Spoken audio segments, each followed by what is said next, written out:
How we I don't doing, know. guys? I don't know why it doesn't allow you guys just in. Like Zoom is really fancy, where it's just like, oh, put them in the waiting room.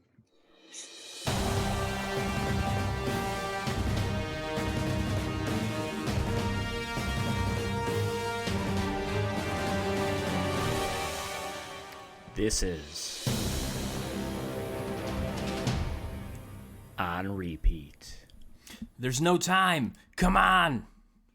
Jurassic Park proved that the combination of Steven Spielberg and Michael Crichton was a force to be reckoned with.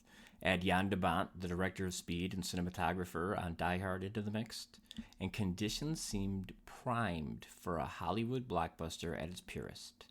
1996's Twister was a summertime box office hit, sucking up nearly $500 million in worldwide ticket sales, making it the second biggest hit of the year behind Independence Day.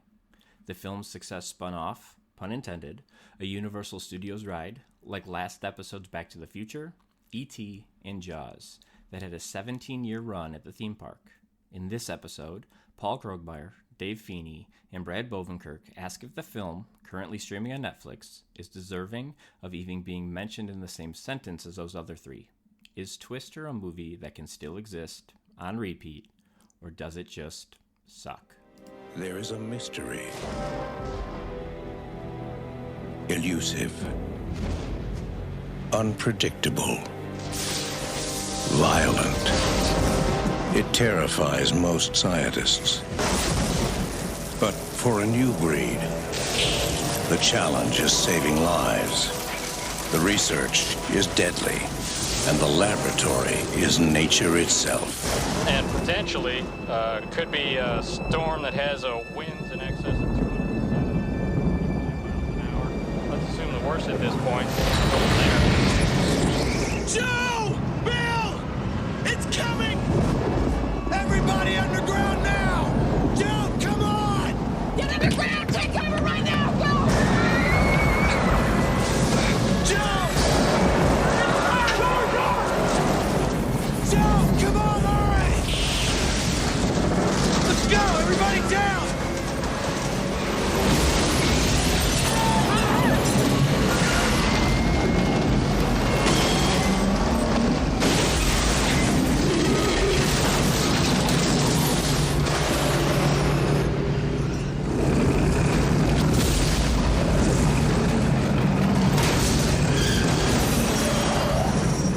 There's no time! Come on! Find something to grab a hold of!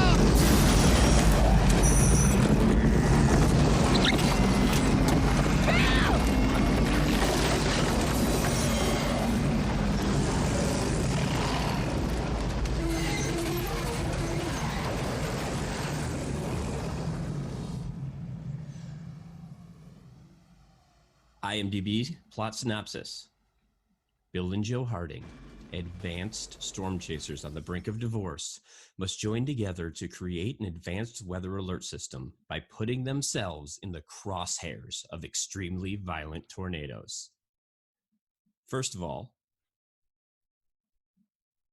the couple's described as on the brink of divorce, which is very misleading because they come in and our introduction to Bill and Joe Harding, played by Bill Paxton and Helen Hunt, seems to be that they've been separated for some time. So I think one of the first things we need to talk about with Twister is some of the writing, some of the character development, some of the actual story, because it seems like the focus of the movie is actually just the extremely violent tornadoes and not really creating the advanced weather alert system, which is thrown in like 3 or 4 times. So as a couple, backstory, what questions do you have? What did you need to know? Where do you think this like misses the mark in terms of the Bill and Joe relationship? I think the backstory could have really helped develop this because, as you just said, Brad, they're not just on the brink of divorce. I mean, Bill already has Melissa, and they're coming to get the divorce papers signed. And we don't really get any clear understanding of really why there were issues with Bill and Joe to begin with, because they don't seem that far apart.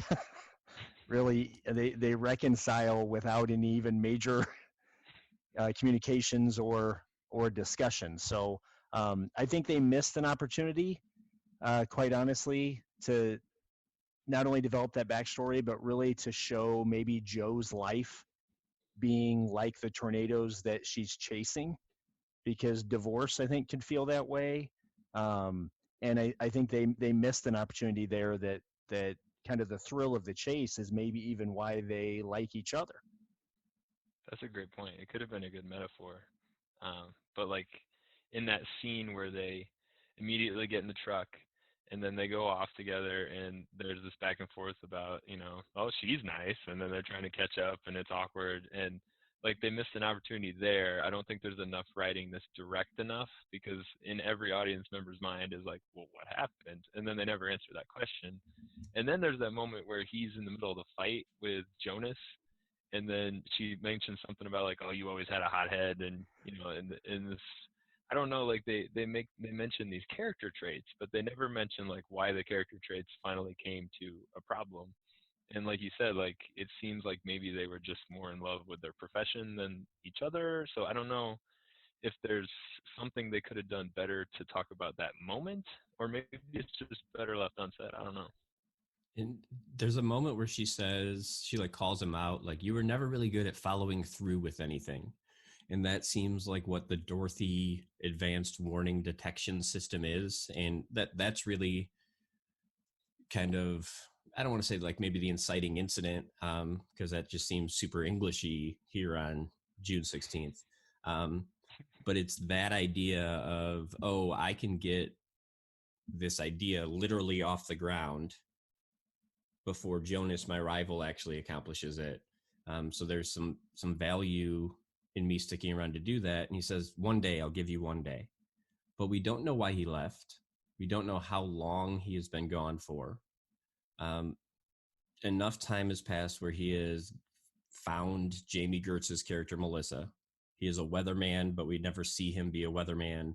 And then he has purchased this Dodge Ram, which seems to be the most indestructible truck of all time. Like this is almost a 2-hour long second generation Dodge Ram infomercial. Like this, I might go out and buy a Ram after this.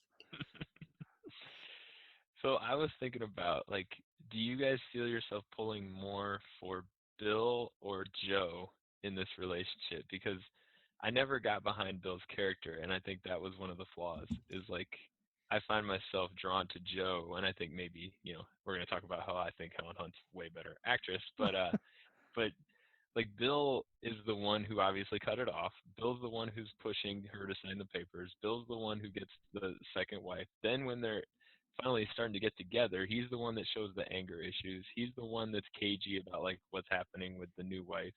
And then he has this moment when they're going under the bridge and they're encountering the very first tornado, and he's like picking her up and dragging her around. This happens multiple times throughout the movie. And then he's like telling her how to hold on to the poles underneath.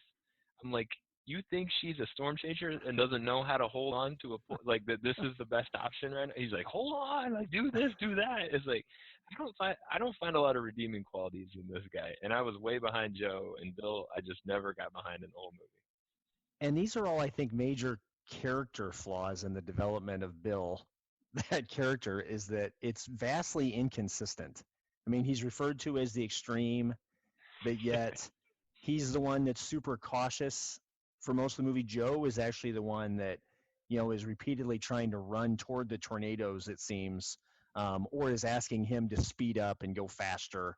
And so I just feel like there's a lot of those like inconsistencies where I agree with you, Paul. It makes it hard to get behind Bill because I don't even know for sure who Bill is. I don't feel like we get a good idea of who he is, whereas Joe, I feel like I have some understanding so I can get behind that character. And not only do we not know who Bill is, we don't know who Bill was. And so the relationship with Jonas isn't developed. And so we don't know why that rivalry is there.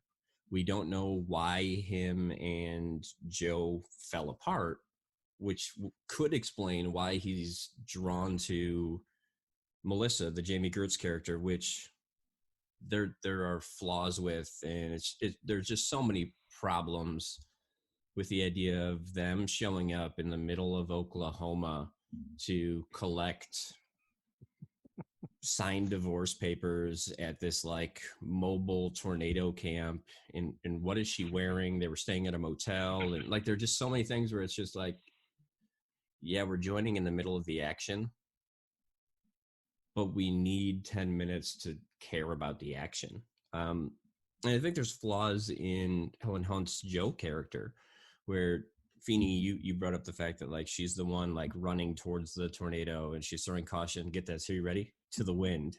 But there are like 4 or 5 moments where when the tornado comes, she does kind of look in awe. And it reminds me of that scene in Independence Day, which came out the same year, where the UFO flies over the city and they're on top of the skyscraper and they look up and then they're obliterated. And it's just like she looks in awe at that tornado kind of over and over and over again at times where it's like, okay, it's okay to be captivated by it once, but you have to understand there's the danger. And so I understand maybe some of his caution, because I think she completely lacks it, almost like an idiot sometimes, because of that backstory.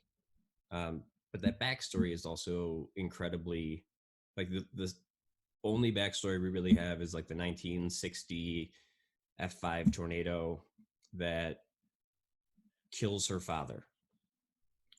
I have a big issue with this. And if her father had just not tried to hang on to the door and had just gone to the back of the storm cellar with the rest of the family, he lives. Thank you. What are you doing holding onto that door? Run away. He even yells, I can't hold on any longer. You don't have to. Let it go. Let it go. There are shelves that are right next to him and nothing even rattles on the shelf. What happened to Mom, by the way, too? Like, never addressed, like. The whole first scene is a problem because it keeps like sparking like light all over the place. It looks like a disco ball. Did you guys notice that? Like, if you're from the Midwest, you know what a tornado looks like. There's not a lot of lightning. It's just weird and creepy and eerie, and then there's like a massive storm. I'm like, what is this? This is just Hollywood rave going on right here. While we're on that topic of the tornado, I also have a huge problem with immediately after every tornado, it just clears up and it's sunny. there's I have a problem with that as well. Yeah, just immediately. Death, destruction, immediate sunlight. I think with the effects, and so this is one of we should reference the fact that this was the second highest grossing movie the year it came out in 1996, and I think that's why it's even in contention for being featured on repeat. It's a movie that I saw twice in the theaters when it came out, so like I've repeated it. But if we look at it in context, this is a movie that came out and was the number 2 film. Independence Day was number 1, and that made $800 million. I don't know how to read all these zeros. That's a lot. Twister made half as much. The third most popular movie was Mission Impossible, which has spawned a franchise. The Rock, which is a great bad movie. And then we have Hunchback of Notre Dame. We have the live action 101 Dalmatians. Ransom, which is a pretty decent Mel Gibson movie. The Nutty Professor. And here's one that is like, this is shocking to me. Jerry Maguire is 9 on this list. And then Denzel Washington in Eraser. I think Denzel Washington is Eraser. That might be Arnold Schwarzenegger. I might be thinking about the Equalizer. Yeah. The fact that this movie made more money than Mission Impossible, which is now, what are they on? Like Mission Impossible 45, like that relaunch of Mission Impossible had a built-in audience. It had Tom Cruise, right? Like you are taking, it was one of the like earlier moments of pre-existing content and then recapitalizing on that, that is so popular now. And the fact that this movie beat that out, yes, I saw it twice in the theater, but I don't think my family of 3 seeing it twice is really what made the budget difference to beat out Mission Impossible. So I think a lot of this is the effects driven at the time. And so one of those things that doesn't really translate is 1996 effects to 2020. If we talk about like our first experiences with it, I was 10 when it came out, so I didn't see it in the theater. Brad, your parents must have been way cooler than mine. So when it started getting like the cable run, which maybe some listeners of this don't understand that was a big deal, but when it was on TNT, when it was on TNN, when it was on WGN, it was just on all the time in the late 90s and then the early 2000s. And you would just flip on the channels, you see what was on, and then you'd pop in the middle of the sisters scene or whatever, and you'd just be like, oh yeah, sisters, let's do this. And then you'd watch for the next 20 minutes, and then there'd be a commercial right after the end of the action, and you'd be like, well, I ain't sticking around after that commercial. And then you'd flip to the next thing. It was the perfect movie for that because there were 5 different tornadoes in 2 days, so plenty of action, plenty of things. I don't think I really understood the storyline until now when I watched it in 2020, because you never really watched a movie for a storyline back then. You just kind of popped in and out. So I think it was perfect for that. It had a really great cable run. It had a really great rental run. It was actually the first DVD ever created. Did you guys see that? So it had a really great run when people were like setting up their big home theaters in the late 90s. Like, I have a projection TV and it weighs 400 pounds. And you were like setting up surround sound. Instead of 1 speaker, I have 5. So you had to get the right DVD to test it out.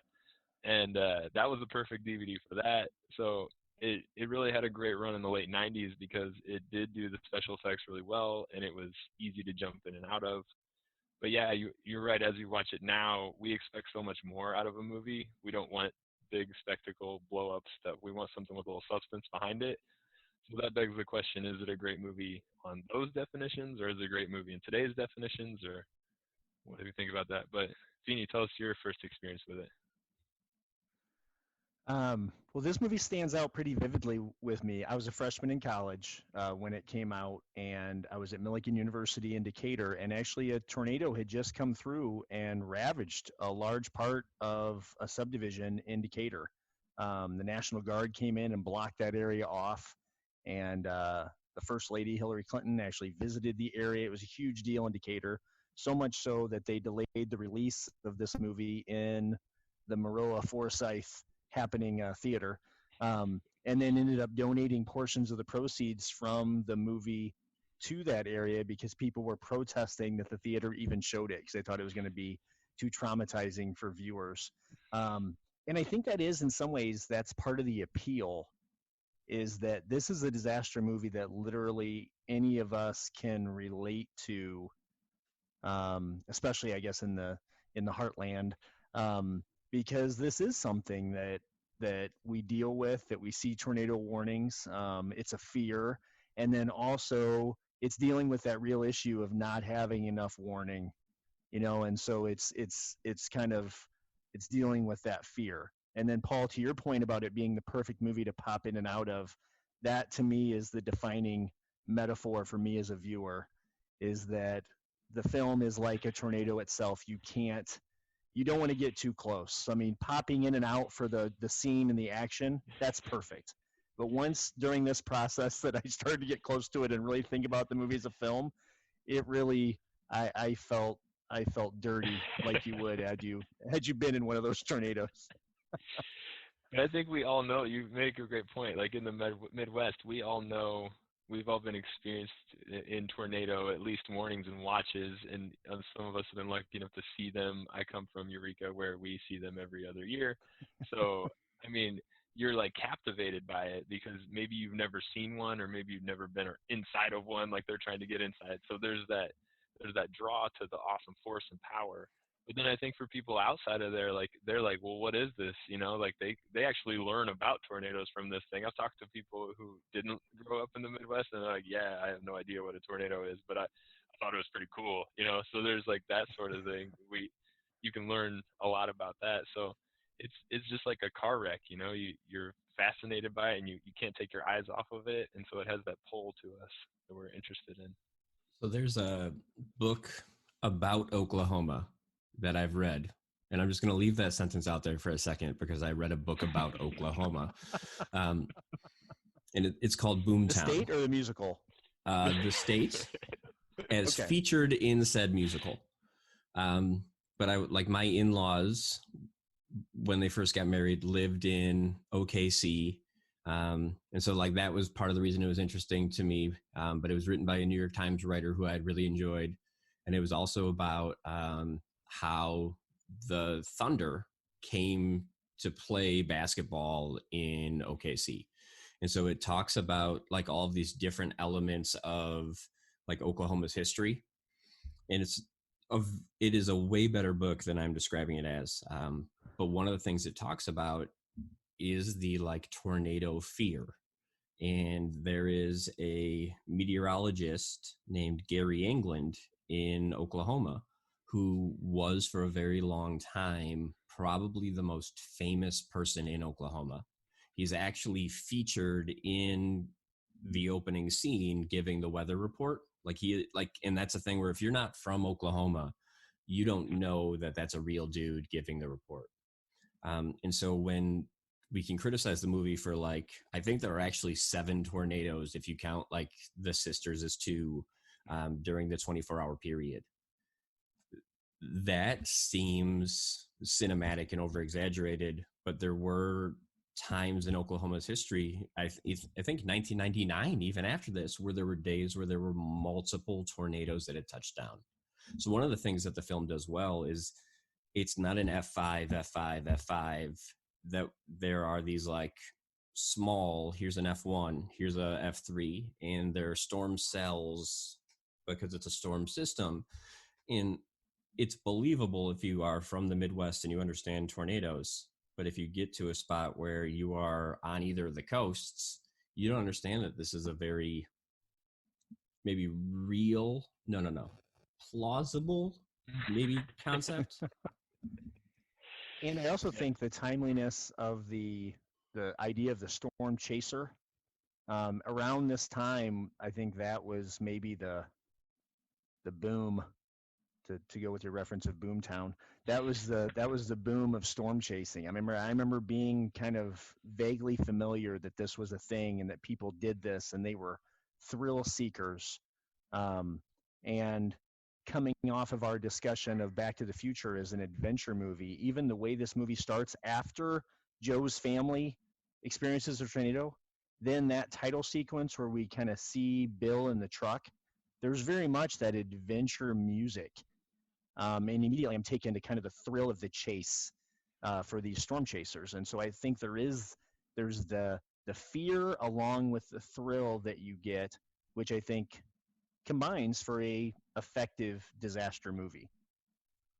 I can say from personal experience, I had a next door neighbor who was a storm chaser when I was in high school, and he had a big old CB radio. He had the big old, whips coming out of the back of his truck. He had a ham radio too, so he was legit.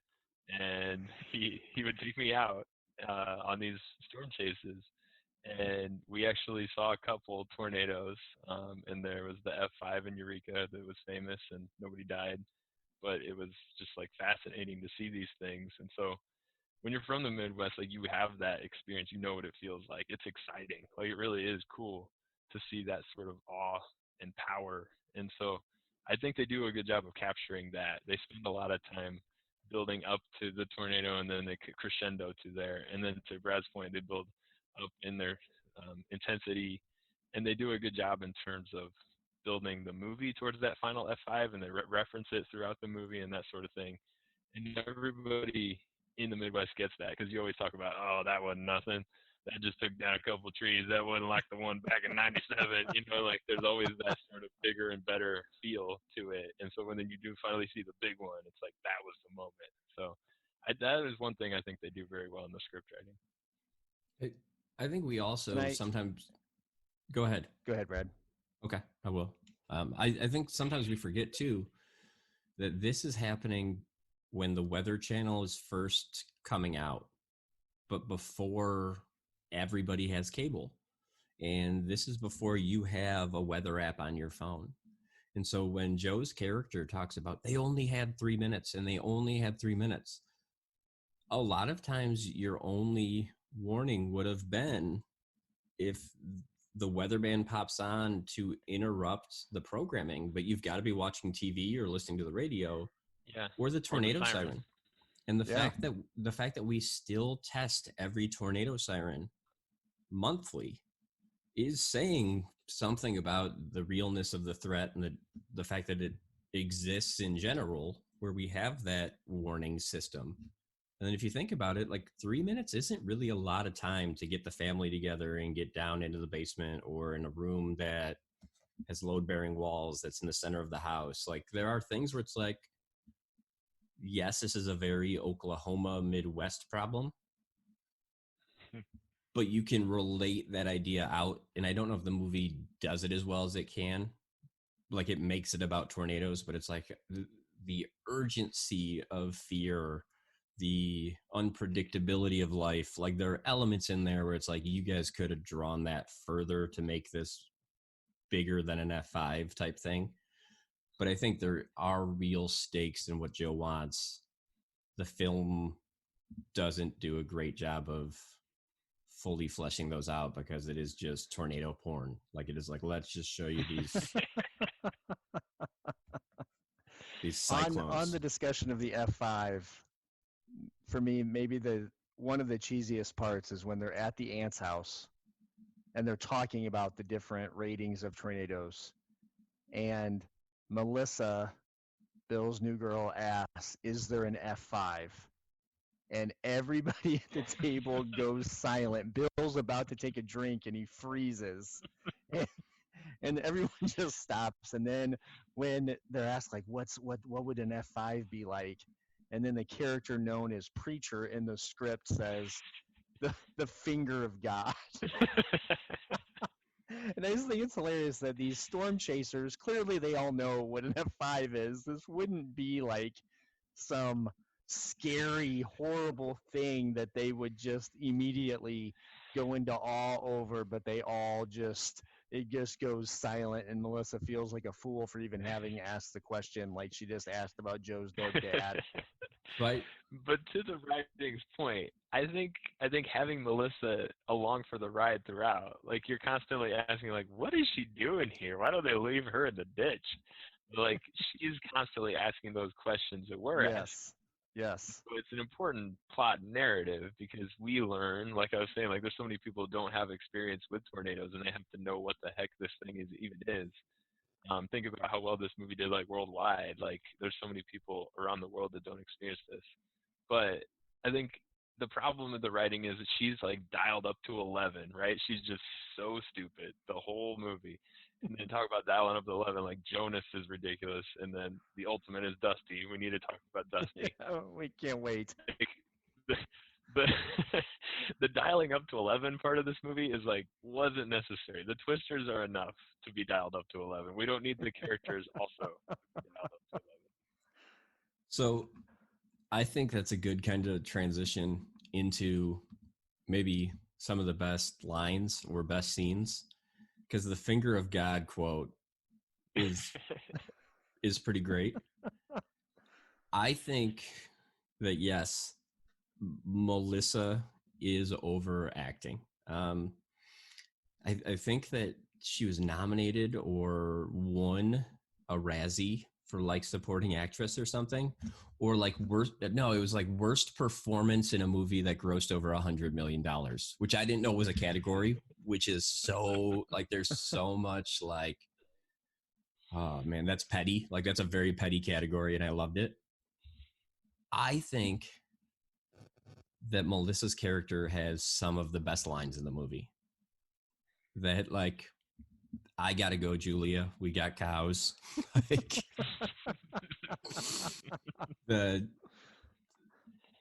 when you used to tell me that you chase tornadoes, deep down, I thought it was just a metaphor. Like there are things where it's just like, I don't know if this is unintentional comedy I don't know if this is intentional comedy.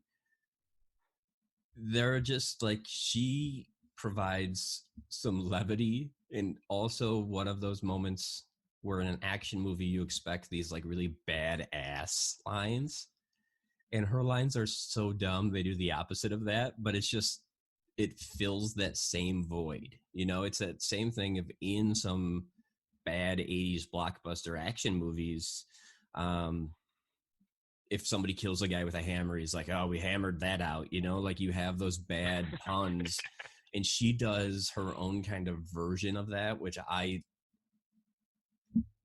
love Melissa lines. Like, part of me is just like in awe of like, oh, you sweet city thing. And her like white blazer and her hair, like she feels like from Oklahoma City, you know? And the first introduction of her versus the first introduction of Joe is like the ultimate badass, where she has the like coveralls halfway down, tied around her waist with the tank top on, where it's like, we've seen that done in Independence Day as well, right, with the flight suit. We've seen that done in Top Gun. This is the first time I think we've ever seen it done with a like female character, and you know, like, oh, Joe is something else. And it really spoke to me about Jurassic Park, where you see Ellie, and she's that also kind of like female badass character. And so I think there's like some good, powerful female role model moment going on. And your other female character is a doctor, you know, like there are problems, but it's also, there's some cute redeeming things. But Melissa, garbage character, best ham lines in the film. My favorite bad lines, because I don't think I can pick out any good ones, stick. So I'm going to go ironic, are the ones where they're just like, there's a clear like setup and then like the punchline, or like a setup and then like a clear bad one-liner. So like when they're at the drive-in and they're all looking on their like old school brick style Mac computers, and they're all like figuring out where the tornado is, and then somebody goes, "It's coming right toward us," and then Bill like stares off to the distance. He goes, "It's already here." It's like, those are the ones that just kill me. It's like so much camp. In the same way he does right after Jonas dies. Hopefully you guys have seen this movie and these aren't spoilers. But you know, the driver dies and Jonas is probably going off on a cliff. And they go back to Joe, and she's like, she's so upset because she was trying to save him, and she's talking on the radio, and she's like, there's nothing we could do. And Bill's like, yes, there is. And he whips the truck around in a 180, and he's just hauling back toward there. I was like, those are the moments that are just, it could have been so much better. And I don't know if they're trying to get intentional comedy out of that, but to your point, Brad, yeah, it seems like they are, because I feel like any scriptwriter would know that people are just like watching that, shaking their heads like, okay, that's just way too over the top. My lines would also, the announcing of what's happening with the tornadoes, like Joe will just get on the CB and announce to the cars that are literally immediately behind her, like, we have hail, or we have debris, which is said, I think, like 15 times. And at one point, the debris that she's referencing is like vehicles. I mean, that's not debris. Which also scientifically, I know tornadoes can be inconsistent, but the idea that I'm driving a vehicle and then a boat flies by me, there seems to be something scientifically off about our ability to drive. But but some of those lines, I just find like, yeah, I wish I could mute and just watch some of those scenes, because it takes away from the cinematic experience for me. Now, in terms of like the realism of the characters, to do this for a living and it be believable, does it take a special type of person, right? Like, in that, before we even talk about Dusty, but like some of the things, like there's a moment where Cameron from Ferris Bueller's Day Off, Alan Ruck, Rabbit, is his name Rabbit? Yep, Rabbit is wise. Rabbit is, that moment, There's the Star Wars reference where it's like, that's not a moon, that's a space station. Where like, if you don't get that, you're like, what the hell just happened? But it's like, oh, okay, this is a sci-fi nerd. This is why he does this. The like banter moment about folding the maps versus rolling the maps. Like, there's a crease all the way through Wichita. Like, there's those moments, and it's like, is that terrible writing, or is that very realistic writing for like what I think the 1996 type of storm chaser nerd has to be, right? Like, not lead car, second car, map guy, you know, like if this was Jumanji, right, in the remake, and we were getting cast as characters, and I like, that's one of my favorite things in the new Jumanji movies is like, oh, what are my skills? If I was map guy, oh man, you know, like, of course I'm going to stress about rolling versus creases. It's all I've got.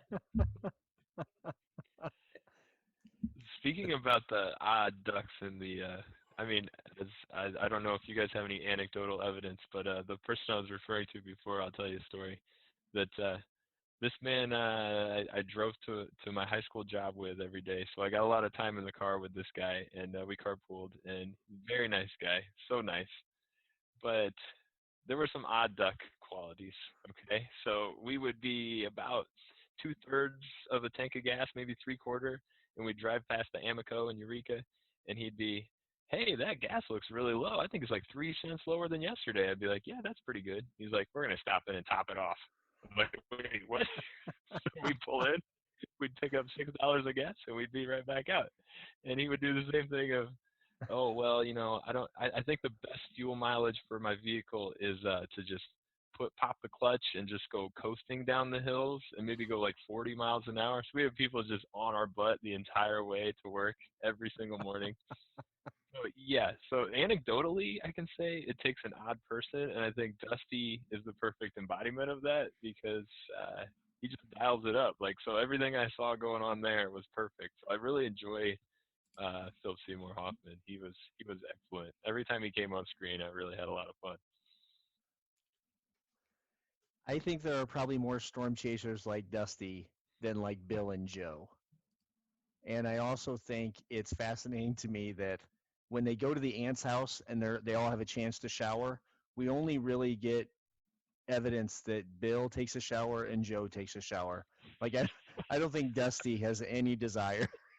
Has he ever taken a shower is the question. Are we led to believe that these are all grad students? Right? Is that like, they're all wearing the college gear, right? Mm-hmm. Yeah. And so when I think about that, and I think about my own experience in English grad school, there was a kid, he's not going to listen to this because no one listens to this, and his name was Thaddeus, and that stands out to me because that's always like the fake name I go to, because it's like, who would name their kid Thaddeus? And it was a class, and on the first day he's wearing fingerless gloves, which to me also, like, I don't understand, like, unless you're a pickpocket, right? Like, what is happening where, like, I got to keep my palms warm, but I got to keep, like, it's my fingies that get cold. Like, if they only made finger gloves with available palms, I get it. But we're going around and we're doing the, like, introduction of yourself to the rest of the class, and he just starts to cough. And he coughs up a handcuff key, and he goes, I'm also a magician. And it was just a thing where, like, I looked around and it was like, there's a weird type of person that is like, that's not going to become an English teacher. That is just a career English academic.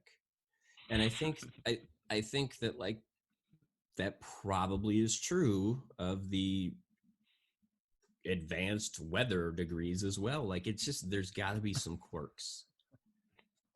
And yeah, it almost feels like we're on like a reality TV show when you throw like all these random people together. It's like Real World, and you just like watch the fireworks explode when all these crazy people get together in one space.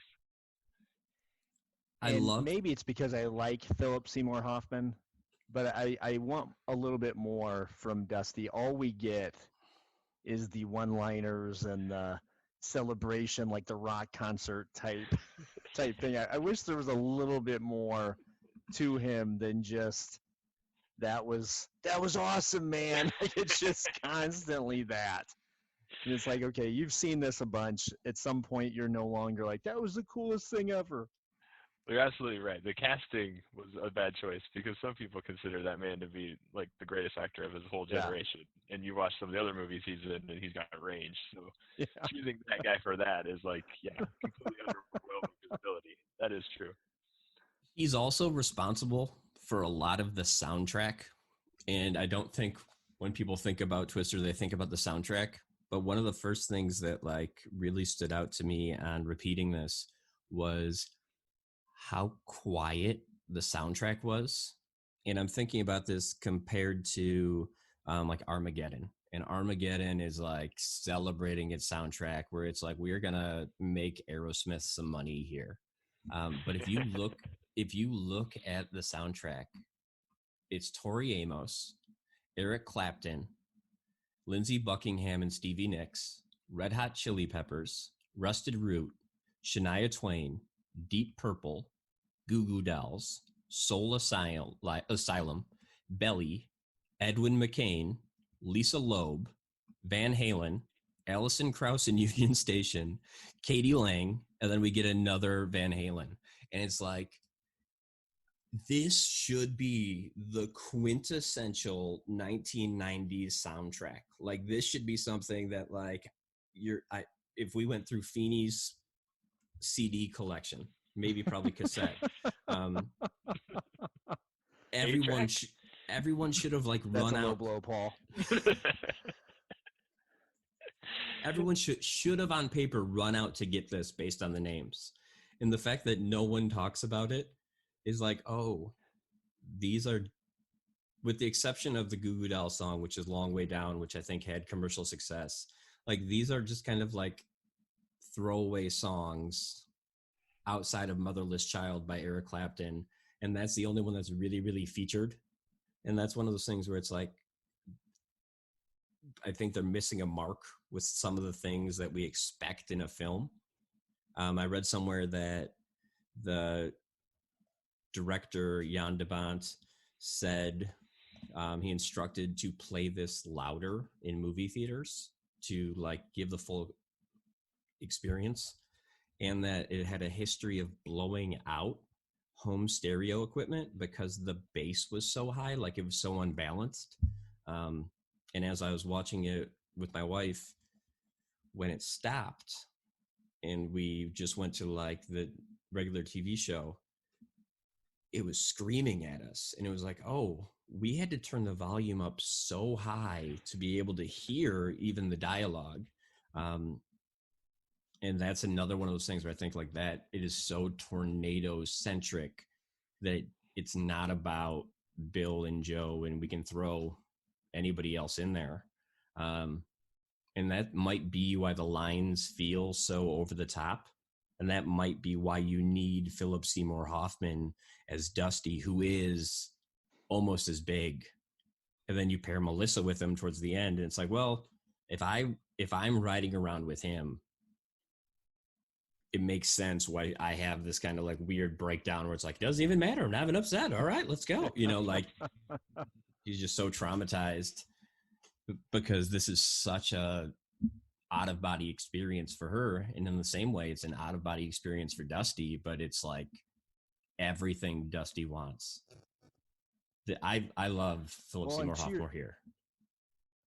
To your point about the soundtrack, also I remember seeing an interview where they talked about the storm itself being the star, like and the sounds of that being such a significant part of the film, and even the actors and the trouble that they had on set with the wind machines and the noise and the light and I think even from a sound standpoint on the film, I'm guessing, obviously not having any knowledge of anything technical with sound display in a movie, but this had to be a challenge to balance the dialogue with the sound of the storm, to then capture the silence after the tornado, the calm, and then that music, to balance those together. And I think at so many points it misses its mark, but I do think the the sound of the storm is definitely the star of the film.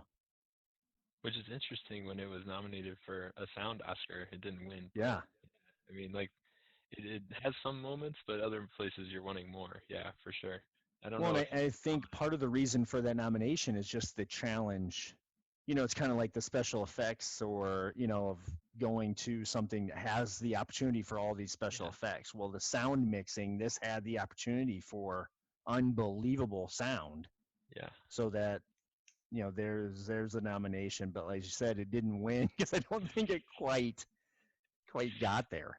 I think all the people were salty because their speakers blew out when he told them to jack up the sound. I think this would be a good place to transition to the criteria of a great disaster movie. You guys think? You're talking about sound and visuals. I don't know. To me, like, when you think about disaster movies, and Feeney, you talked about the disaster being the main character. I think that's a key point. Whether it's a monster movie, whether it's a space/sci-fi movie, or whether it's a natural disaster, you want that to be the highlight. Now, that doesn't mean you can't have great actors or big names on the playbill, but you gotta make sure that you highlight that, and it's the thing that drives the action. But to me, I had a couple other things down for specifically. I'm thinking, like, you have to have nonstop action, and just like when this movie kind of shows us, if there's lulls in that, then you got to make sure that you're transitioning to the next one, and there's not deep lulls. So I really thought, like, nonstop action is important, and then, like you guys said, special effects or stunts, because when these actors are going through this movie, there's all kinds of stories about them getting hurt by these things. So stunts, I think, is important to talk about too. But if you're going to talk about what takes a good movie to a great movie in this category, I think biggest characteristic we're looking for is some deeper meaning. Because if you just have a whole bunch of stuff thrown in there, then it's Sharknado.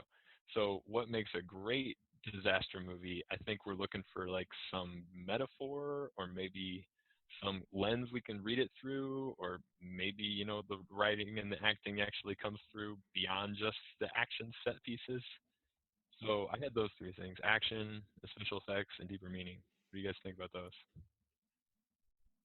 So when I look at the genre of the disaster movie, and if you look at, like, when that was, I don't want to say emerging, but like re-emerging in the mid to late 90s, you see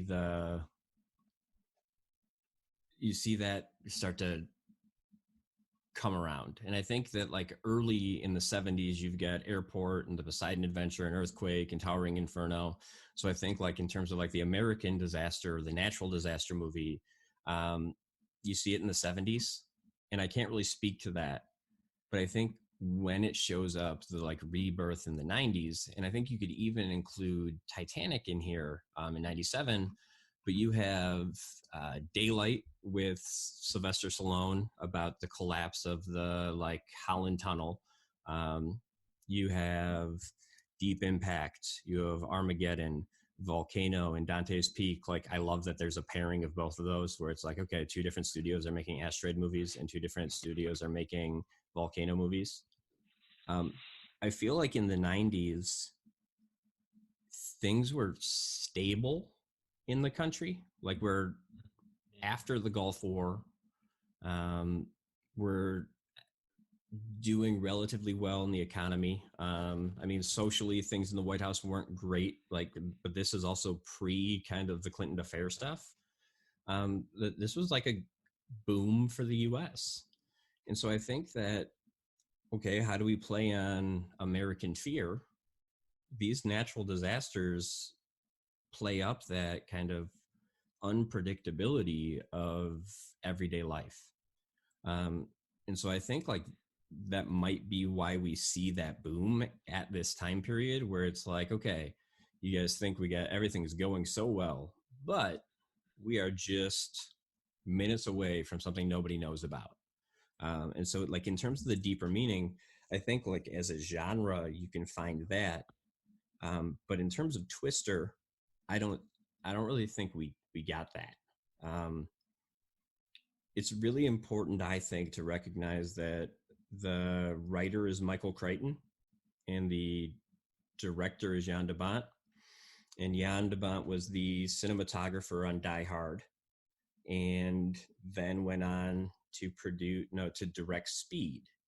And so I think of this sometimes more as an action movie than a natural disaster movie, or I think of it more as like Feeney said, the tornado is the star. And so in a lot of ways, that's the villain. It's a monster. And so in the more action movie, monster movie genre, I don't think there's always that deeper meaning. And I think that's where that throwaway is. That this to me is just another version of Speed, but instead of the bus can't go under 50 miles per hour, it's we have to get these little balls into the tornado, and that's how we stop the explosion. Nonstop action, for sure.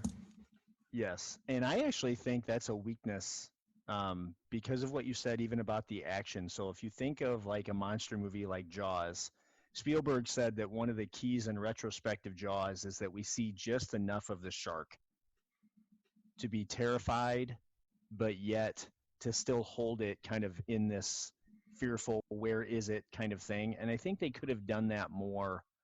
I'm in the Midwest, and even with storm chasing, there's going to be more misses than there are hits. And they have this day where I understand there's this unbelievable line of storms, but I almost feel like the almost misses might have been able to build some suspense.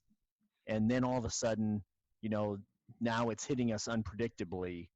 There might have been something that they could have done there, because I do think your reference to Speed, I think, Brad, is an apt one, because at some point it's like, okay, this is a lot. Like I'm getting exhausted from the constant storms that we are facing. So I think at some point it wears a little thin, and even lessens the effect of the effects. Okay, how many times do I have to be impressed with the fact that there's a combine or a semi, or at some point it loses some of its luster because it's just done so often. You make a good point about disaster movies need to harness that fear of the unknown, and so that's what makes Jaws one of my favorite movies ever, because he was forced into it because he really wanted to use a CG shark. Absolutely. But the genius of him audibling was that he knew that, and so that's what makes a great monster movie, is the fear of the unknown. You don't show the monster in the first 3 minutes. So in this way, their very first storm chase, they see a tornado and they're hiding under and then you're watching the movie, you're like, okay, well, where do we go from here? We can't keep ratcheting it up. So that's why I almost see Jaws not as a monster movie. Like, it does such a great job of becoming more of a thriller to me, because it doesn't actually show the monster. And to me, like, a monster movie is more like Michael Myers, where you see him in the very opening scene with a kill, and then he just keeps going. And so, like, I would. That's really what makes that deeper meaning, is like, to me, you have that fear of the unknown, and then you also maybe have some sort of symbolic purpose, like Godzilla is praised for doing that with Japan, and you have some of these more recent horror movies that do a really good job of that. I'm thinking I can't come to mind, but there's a lot of good horror movies recently where you have like some sort of metaphor for things as they come through. So I think this movie does a good job of that. It comes in at the right time, like Brad was saying, in the 90s, where really the key was they had this computer technology. So more than just, you make a good point about the social issues. I mean, like, if we think about in today's world, would you really want to go watch a disaster movie right now? I mean, I kind of really liked watching Contagion because it showed me kind of what we were facing. But again, Outbreak is the second greatest pandemic movie, and that came out in the mid-90s. And so you look at that and you're like, yeah, you don't want to watch something that's traumatizing in the middle of trauma. You want to watch something traumatizing when everything's going well, and you just want a thrill and an escapism. So there's that, and there's the computer imagery, and there's all these things that make it a really great moment for this movie. But yeah, it missed out on some opportunities to hit that deeper meaning, which is what I think really holds it back. And I think part of it leans really heavy on the set piece nonstop action. and this is another like flaw in the storytelling, where this is what Feeney was talking to, but they play up the seriousness of every tornado and then afterwards downplay it. Like the sisters, they're like, oh, that was nothing, that was 2 water spouts. And if there was just even like, I mean, they do a lot of already like screaming exposition where like through dialogue they're doing the exposition, and it's like, well, if you're already doing that, go ahead with it. And if they had established that this was a kind of once in a 25 year or once in a 30-year storm cell, and it's setting up that we're going to have all of these tornadoes in this day, that like if it had like laid out like we only have a really small window to do this, if there was a reason that Melissa and Bill had to get married in this window to drive them together,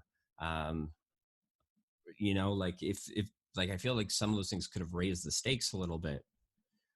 But if I knew that first tornado that destroys Joe's truck was an F1, and so it's only going to be fully assembled for 2 to 3 minutes, and then when it dissipates almost immediately, and then I know that there are stakes and maybe we can be successful, but I'm not seeing kind of the same trick over and over and over again. And what a lot of other disaster movies do, and I would even throw Apollo 13 in here, and I would go back to Speed, is that they break the team up. And so Speed has that moment where one of the first action sequences is off the bus. And then we see the bus explode, and Keanu gets on the bus, but then Jeff Daniels' character goes to investigate the house. The team's together the whole time. And so if there were a moment where it wasn't always Bill and Joe in the truck, and there's a second truck, and they had split up, and that's how we do the F2 and the F3, and they're in different parts of the state, I think that's more believable. And then we come and we meet at Aunt Meg's house.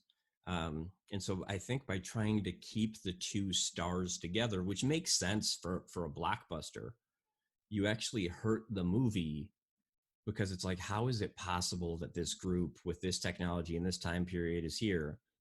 And by exposing the same group of people to the same traumatic experience over and over and over again, it desensitizes almost the audience to the stakes of the F5. So I think if we split them up, one, you allow the ensemble and the character actors to be stronger. And a lot of disaster films rely more on character actors like Alan Ruck and Philip Seymour Hoffman than they do on megastars. And I mean, Pierce Brosnan and Tommy Lee Jones are in the Volcano movies, but there's also a lot of other characters in there. So I think it allows those other characters to shine. But 2, it would be really strong because you care more at the end, because you've spent time with those people, and it's not just about Joe and Bill, who we talked about earlier, we might not fully care about. That's a great point. And I also think, even combining our points, me talking about missing the storm, even if we had seen one of the storms through the eyes of Jonas' team, and they don't, Jonas doesn't have the instincts that Bill has, so they miss the storm, and yet maybe they're trying to cheat or follow them or do something. I think that would add to it as well, and it wouldn't be as repetitive as it feels. Jurassic Park, Michael Crichton, right? Like, he is the writer of this. It splits the group up. And I like, that's a really important thing in terms of keeping the stakes high, but not like blowing the adrenaline out. You could have brought the Jonas character back, and since we know there are 4 Dorothys, as an English teacher, right, or as a student of English, Dorothy 4 is the one that's going to fly. Yeah. What if Dorothy 4 doesn't fly, and we have to get together with Jonas, and we have to use their version? And then in terms of deeper meaning, right? It's not about fame and glory anymore. It's about the actual advanced warning system, and now we've got to work together, and we could get a character redemption for him, or like, I think once you tell me there's 4 of something, I know you're going to fail 3 times. Yeah. Yeah, and to Jonas's point, like you talked about, like it was clear they took a bunch of script writing for him out of the movie, but he's so underdeveloped and he's so static that there's no dynamic range for him. There's no dynamic range for the story structure as to why is he even there if he's so minimal, then why do we even need him? And it just continues this structure of like what you just hit the same beats over and over because I know exactly what I'm expecting every single time. There's no variation. So as you watch it as like a pop in and out movie, it's great because you know what to expect. It's almost like a disaster movie sitcom, you know? Like the great thing about Friends is every time I walk in, I know exactly where they're at and I know what's going on and I can just jump in and out and I don't have to know the storyline. And this is the same way, but if you're gonna watch the whole movie, it's really gonna struggle to keep you because you're just seeing the same thing 5 different times. So then where does it fall in terms of what we want from a summer blockbuster? Because I think a repeatable movie versus a blockbuster are kind of different things. This came out the same year as I already mentioned Independence Day and Mission Impossible. I think Independence Day is the like quintessential summer blockbuster. Like I think it relaunched the idea of the family's going to get together and we're going to go see a movie in the theater. My whole family went to see Independence Day. My grandpa, my grandma, my mom, like we had a row. I remember in Independence Day when they're doing the alien autopsy and the alien's not dead and we see the scientist's face up against the glass. Everyone in the theater gasped, right? Like 9 to 59, like everyone had that. I have a buddy from college who tells a story about when Bill Pullman, the president in Independence Day, gave his speech about like, today is our Independence Day. How my buddy's dad stood up and clapped. And I think Independence Day came out like July 3rd, like it was an Independence Day release. So there are things where I think like, to me, when I define a summer blockbuster, and I know a lot of people look at Jaws as one of those kind of summer blockbusters as well. But my version of a summer blockbuster, how I'm defining that is kind of looking at the model laid out by Independence Day. So where do you guys think this fits in terms of what we expect from a blockbuster? I think in terms of natural disaster versus blockbuster, they're very similar because you want some of the same beats. You want the action and adventure. You want the special effects and the stunts and all that. I think the difference is like a blockbuster has to have like this hype and this ability to on repeat watch this thing over and over again because like, you think about like the summer blockbusters of our youth, it was like you're going to McDonald's and you're getting the toy and you're turning on the TV and it's on the commercials and you see the billboard and it's just for like 3 months straight you're just flooded with this thing and then you talk to your friends like, did you see it? Oh, I saw it 4 times. Oh, no, I'm going to see it 6 times. It's like it has this hype behind it. And like you said, with you're bringing the whole crew and you're getting together and it's like this event, So that's what I think of as a summer movie. Is I think of like you gotta see it. It's just so what is it that does that? I think it's just like a wide appeal, like you said. You can see a wide range of people seeing it, and it's just like something that draws you in.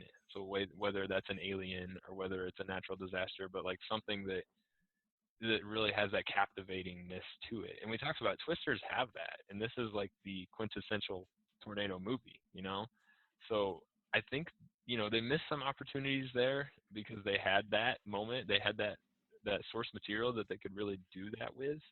But yeah, I think Independence Day is a great example. I think Jaws is a great example. I even go to like some more recent ones like Mad Max Fury Road. I don't know if you guys have seen that one that came out in 2015.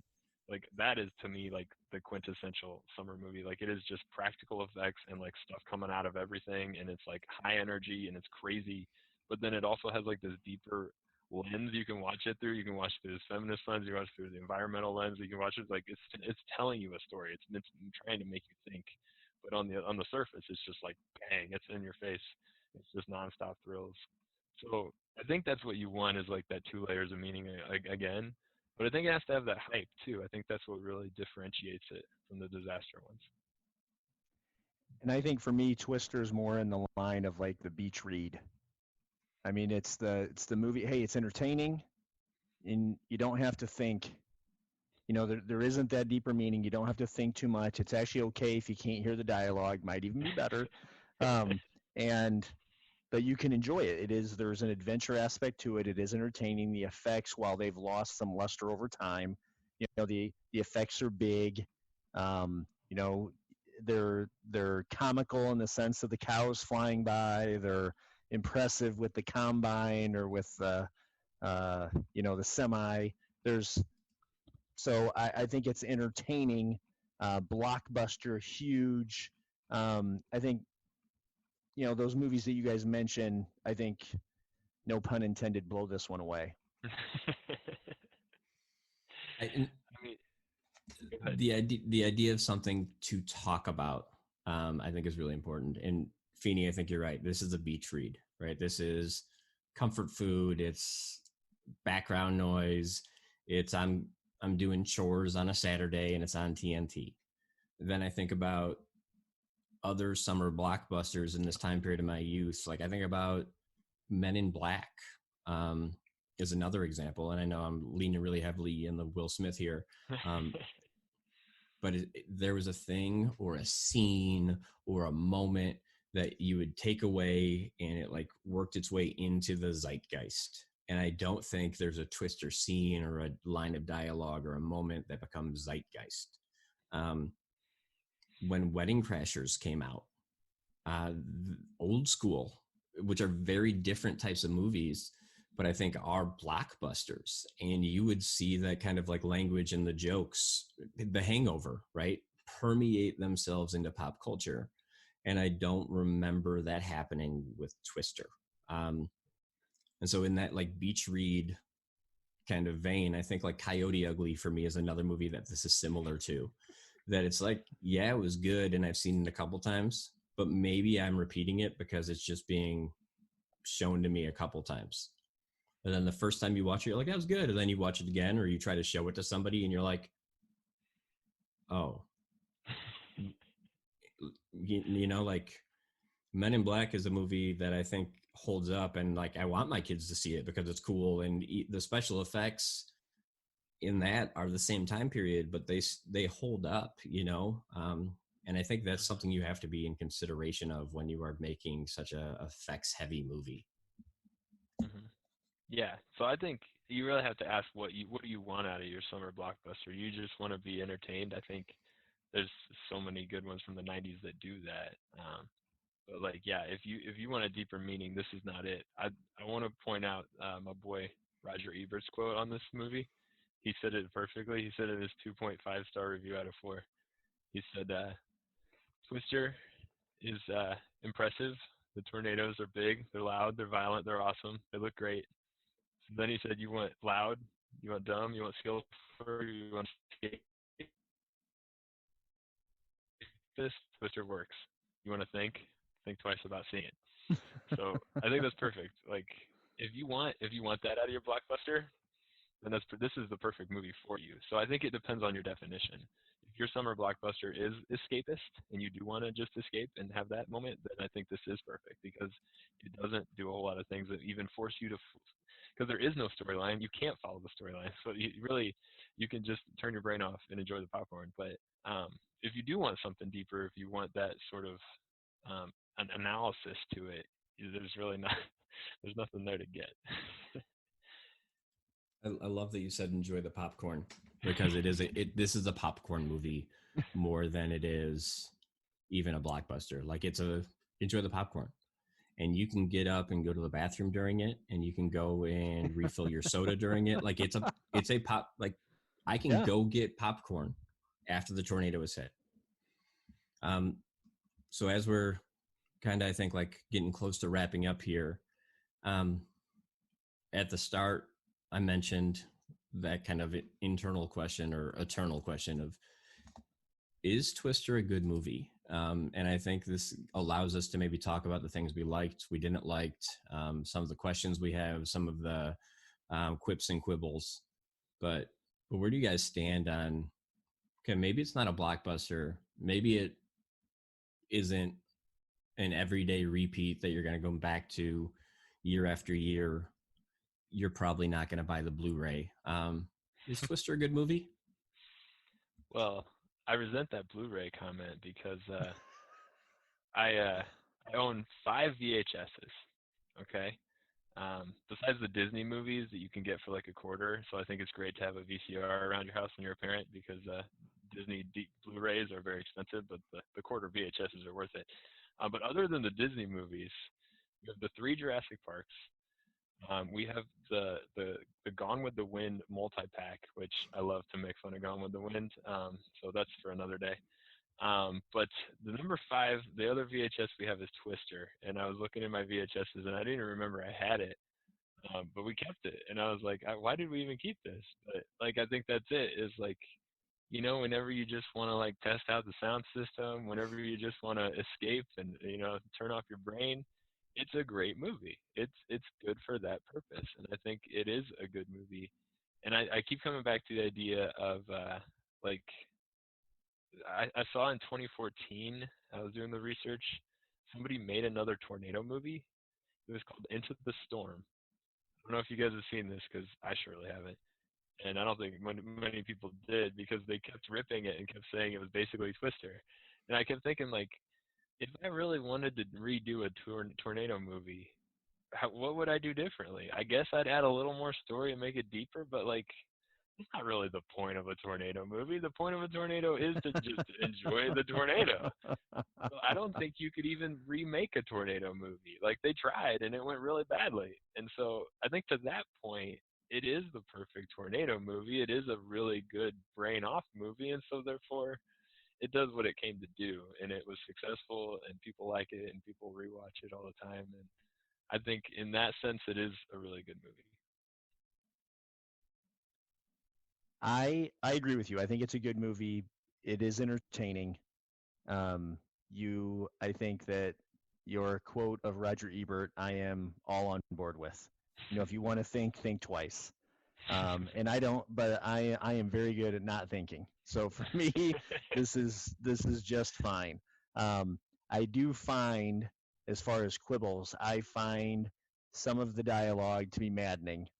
I also find their use of the CB radio, and even a seeming misunderstanding of how the CB works, because Melissa at one point overhears a conversation that Joe and Bill are having, and CBs don't just record. Like, you have to hold them, hold down the button. So there's some things where I'm just like, what? But again, it's about the effects. It's about the tornado. The tornado, as I said before, is the star, and for that, I'm entertained. It's worth my price of admission when I saw it in the theater, and it's worth watching a few minutes of. As far as it being some great movie, that's where I would say absolutely not. It's not great. It's not something I want to watch again and again, but it is something where I'll watch a scene, I'll be entertained, and then I'll flip on. I watched it with my wife, who doesn't share the same kind of tastes for distasteful things as I do. And the questions that she asked and the things that she pointed out were all things that, to me, say not a great movie, but also put it in that like category of it's a good movie, because the writers and director, I think they all are asking those same questions, but they really don't care about the answer. And I think that's kind of the purpose of maybe a good movie. Especially a popcorn movie. It's like, it doesn't matter. That's not what we're doing here. I think that this is hard to look at now from a 2020 perspective with how quickly CGI has progressed. And part of me wonders if we just did a update on the CGI where if we just went back to those masters and did some stuff, if the movie changes, because a lot of it felt gimmicky because the effects don't hold up. The fact that we don't see the shark in Jaws makes Jaws still effective, right? Like that it doesn't fail. Because Jurassic Park relied so heavily on practical effects, it was pretty strong. And I read somewhere that they wanted to use practical effects here. And I read a couple like blog posts, and part of me wanted to have the DVD or the VHS to look at like the behind the scenes, but they did build these like steel framed tornadoes and would use the tornadoes to destroy the buildings. And they were using wind tunnels and jet engines. And they were doing all of this stuff where they had high powered helicopters dropping down the tractors and were driving through. They drove through the house. And so there are strong practical effects. But if the focus of the movie is the tornado, the appearance of the tornado is the thing we're going to look at. And Paul, you brought up like the disco lights in the 1960s scene. And I think that really that's a static image of a tornado, and they're just flashing the lightning to give the impression that it's moving. They had tried to get real tornado footage, but there wasn't anything that was actually like cinematic quality. And that's hard because like we can do that on our smartphones now. And if you think about a tornado, there's so much dust and dirt, and the number of particles it would take to render. It's like if you look at the info on Toy Story, what they could do in Toy Story 1 versus Toy Story 4, trying to render the dust and dirt of a tornado at this time period is a huge feat. So I think that this was a better movie, and time and the advancement of effects have made it worse because they put their money on the tornado. And now when we look at the tornado was kind of laughable. So, and going back to our points about Jaws and about some ways to even mix up to change the dynamic between the 5 tornadoes, having even a couple more of them at night where you'd have the unseen, you'd only hear it, you couldn't see it, and then they would get around the challenges of those effects. I think that could have been effective, and then save the reveal for later in the movie with the massive tornado. So to me, visually, it was cool to see the sisters. It was cool to see the massive one at the end. Like the other ones I could have done away with maybe seeing as much. Yeah, it almost becomes like a horror movie then, because you're like running around at night and wondering, oh, it's going to pop out here, there, everywhere. Exactly. So what do we got in terms of final thoughts? We got any tidbits we want to throw away, things we want to maybe point out or that we haven't talked about yet? I think this movie is worth watching, and even if you don't watch it, I think you should at least YouTube the heck out of it, because that's probably the best way to go. But yeah, I just think I don't know if there's ever going to be another tornado movie for the next maybe even 20 years after this. Like it just does it really well. And like you said, like, yeah, the CGI could be improved a little bit, but it is what it is. It still stands up. So I really enjoyed it. It's good. It's a good one.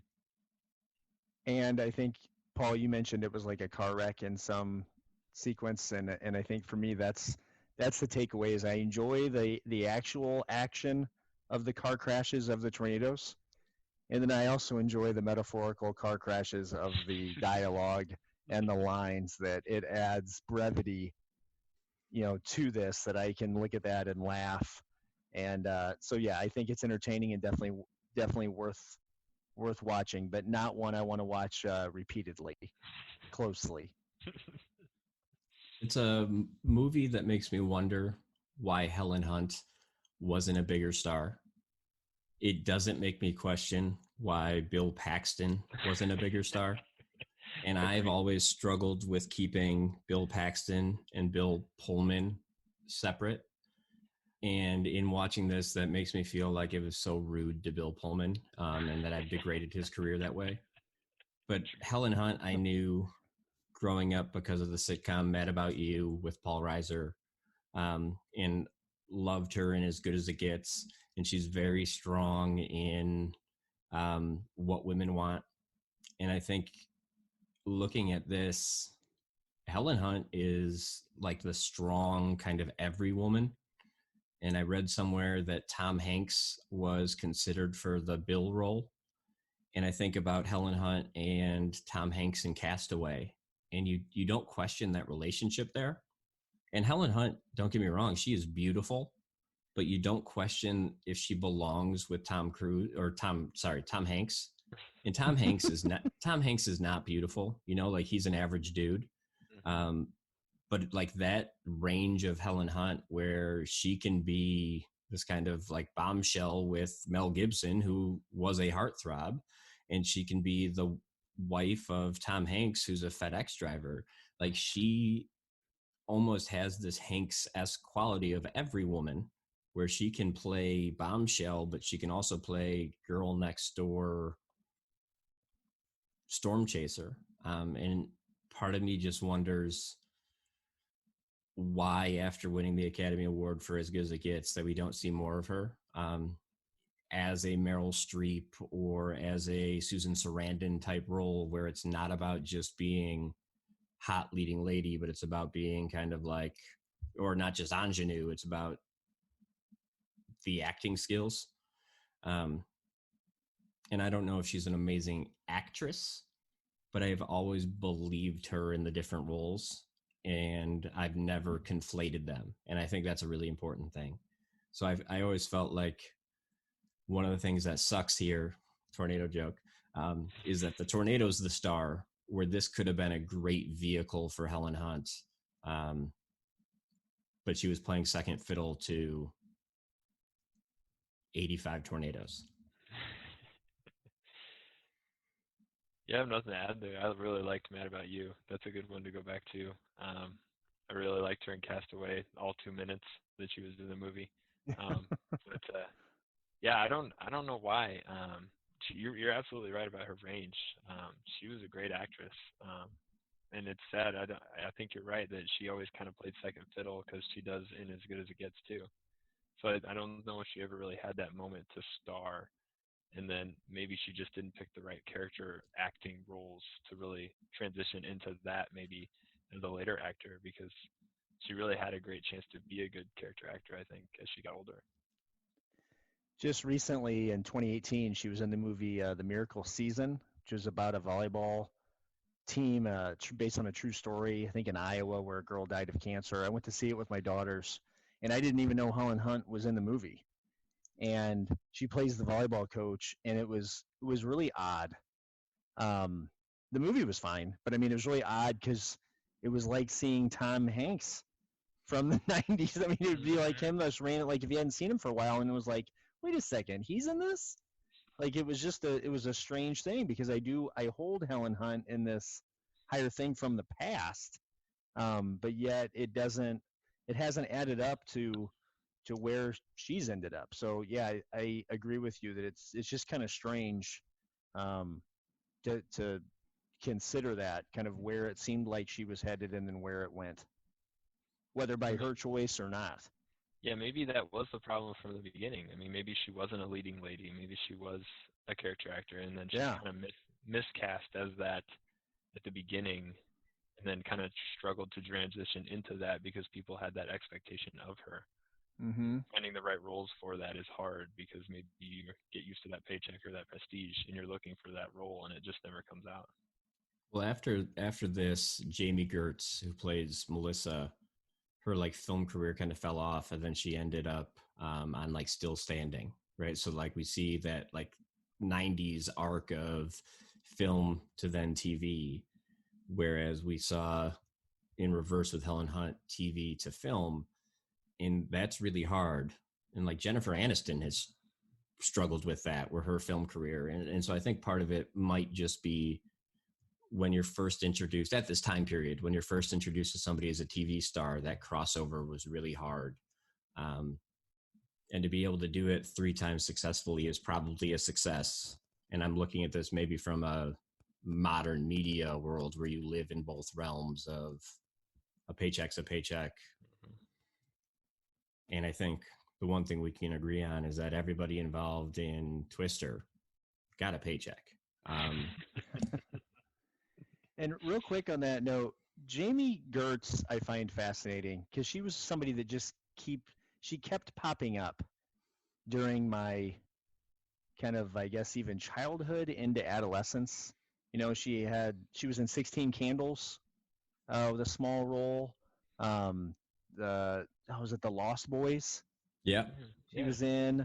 I remember one of her weird movie with Steve Guttenberg, like The Boyfriend School, I think it was called. She just, I just see just enough of her. And then, yeah, I actually did the same research, Brad. She was like, yeah, I don't remember ever seeing her kind of after this, and just kind of fell off. So I didn't realize that she took so much, razzing for her part in this. So maybe that was her comeuppance. But yeah, she was that person that would always just kind of pop in different parts, and then just kind of disappeared. It is odd that when this movie came out in '96, if you would have told people that Jamie Gertz and Carrie Ewells even, and definitely Philip Seymour Hoffman would be more popular than Helen Hunt 10 years from now, that would have been shocking. Isn't that strange? But here we are. Yeah. But I think Carrie Ewells is hard because to me, he'll always be Princess Bride. And that's a very difficult thing. And maybe that's why I'm hard on that character of Jonas. And I feel like it's underdeveloped because, like I was saying, Helen Hunt is never just Helen Hunt. She is the role. There are some actors and actresses, because of when and how you experience them, they're always that character. And that role in Princess Bride is so iconic that I can't separate it. And he was just in the most recent season of Stranger Things as the mayor. And that is a clear callback to his iconic role. It's like when they cast Sean Astin. And I love that hat tip. But even that was hard, where it's like, I know you're doing this intentionally, but he can't be this slimy mayor because of how he fits into the 80s universe. And so him being the slimy scientist was so problematic for me, because it's like, no, come on, give him a mask. What are we doing? When's he going to sword fight? But yeah, it is weird. I've never seen the Saw movies. Seen Saw sounded like Seesaw. But I think that's got to be difficult too. But that also has to be very iconic for fans of that franchise, because that's such a different role. And to me, that's what they have to do when there's an iconic role that they have. They have to go so far away from it that then I think, one, that helps you see them in a different light.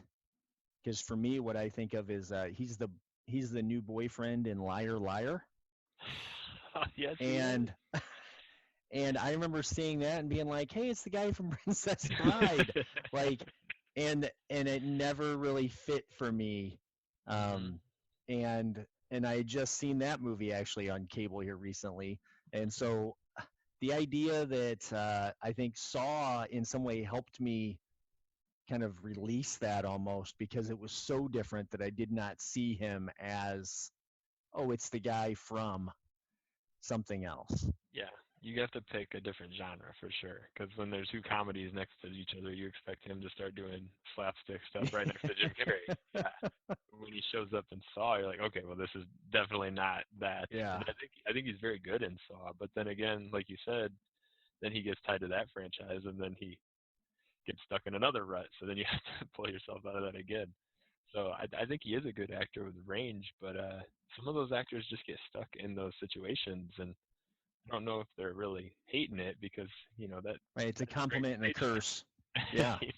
You get stuck to a franchise like Saw, you're not mad about it, but at the same time, getting out of that vortex, getting out of that tornado at the end of it is difficult. Love it. Stuck in the vortex. Yeah. So let's escape this vortex here. For Dave Feeney and Paul Krogmeier, this is Brad Bovenkerk, and this has been On Repeat.